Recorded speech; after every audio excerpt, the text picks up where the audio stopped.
কানাডার গ্লোবাল টি-20 লিগে দল পাওয়া দুই বাংলাদেশি ক্রিকেটার সাকিব আল হাসান ও লিটন দাস এবার কোনো নাটকীয়তা বা দ্বন্দ্ব ছাড়াই অনাপত্তিপত্র বা এনওসি দিয়েছে বাংলাদেশ ক্রিকেট বোর্ড। জুলাইয়ের শেষ ভাগে এই দুই তারকা গ্লোবাল টি-20 লিগে অংশ নেবে বলে নিশ্চিত করেছে বিসিবির ক্রিকেট অপারেশনস বিভাগ। 20 জুলাই থেকে 29 জুলাই পর্যন্ত গ্লোবাল টি-20 কানাডার এনসিও দেওয়া হয়েছে সাকিব লিটনকে, তাই খেলা হবে না পুরো আসরে, এমনটাই জানিয়েছেন বিসিবির ক্রিকেট অপারেশনস কমিটির চেয়ারম্যান জালাল ইউনুস। গত 13 জুন কানাডার গ্লোবাল টি-20 প্লেয়ার্স ড্রাফট অনুষ্ঠিত হয়। এখন পর্যন্ত মাঠে গড়িয়েছে গ্লোবাল টি-20-র দুটি আসর। 2018 সালে প্রথম ও 2019 সালে দ্বিতীয় আসর অনুষ্ঠিত হওয়ার পর অবশ্য বন্ধ হয়ে যায় টুর্নামেন্টটি।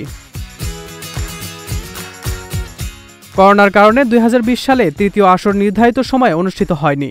স্থগিত আসরটি 2021 সালে অনুষ্ঠিত হওয়ার কথা থাকলেও সেবারও করোনার কারণে লিগ আয়োজন সম্ভব হয়নি।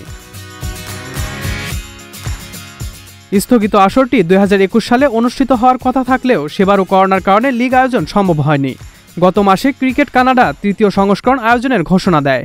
পূর্ব ঘোষিত সূচি অনুযায়ী আগামী 20 জুলাই শুরু হবে গ্লোবাল টি-20 কানাডার এবারের আসর, যার পর্দা নামবে 6 আগস্ট। প্রতিটি ম্যাচ অনুষ্ঠিত হবে ব্র্যাম্পটন স্পোর্টস পার্কে। প্লেয়ার্স ড্রাফটে মার্কি প্লেয়ার ক্যাটাগরি থেকে সাকিবকে শুরুতেই দলে ভেড়ায় মন্ট্রিয়াল টাইগার্স। সাকিব ছাড়াও এই দলের হয়ে মাঠ মাতাবেন আন্দ্রে রাসেল, ক্রিস লিনদের মতো নামিদামি তারকারা। অন্যদিকে লিটন ছাড়াও সারে জাগুয়ার্স দলে ভিড়িয়েছে অ্যালেক্স হেলস, ইফতিখার আহমেদ, মোহাম্মদ হারিসদের মতো তারকা ক্রিকেটারদের। সজল খান, মহাজন আইটি।